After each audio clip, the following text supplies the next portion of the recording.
啊，我爸坐輪椅已經坐咗1年啦，坐咗1個月啊，我爸起身行路喎。呢個真係好大嘅奇蹟啊！我就諗咁誇張，你部機要起身行路喎。我爸覺得好中意揸車出去嘅，因為佢腳冇力啦。佢台車我都賣咗，驚佢揸車又發生意外啊！你起身行路，結果我就對個機開始上網，至1個月後啊，我哋開始揾佢嘅資料，你知有冇？了解嘅機究竟係乜嘢事啦？咁樣過後陸續啊，嗰啲奇蹟繼續出現啦奇蹟繼續出現，就係我爸咧，本來係洗腎嘅，佢嘅腰子得翻10%，醫生就講一定要洗腎。我爸講83歲啦，唔使啦。1個禮拜去3次，去親坐2-3個鐘頭，翻到嚟啊攰到半死，唔使。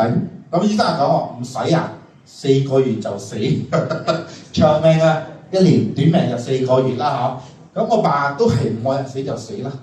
我爸叫我帶我爸叫我帶佢去我哋怡保一個甲板山莊啊，去揾佢第日嘅apartment啊，你知道冇？我帶埋我爸我媽去揾apartment啦，我揾apartment都抱住死嘅心態㗎啦。點知坐機坐開3個月咧，我爸嘅腰子啊，佢得10嘅啫，由10啊，呢個係個驗血報告嚟嘅，由10啊 ，EGFR 係腰子就個指數啊，上到10，唔係上到12先嘅，到12。呢個係呢個係幾多月份啊？呢個係應該係11月份啊！我係6月尾買機㗎嘛，7月攞到機㗎嘛，坐到11月份咧，我爸嘅腰子就去到12。咁12係乜嘢概念咧？我就上網check一check喎。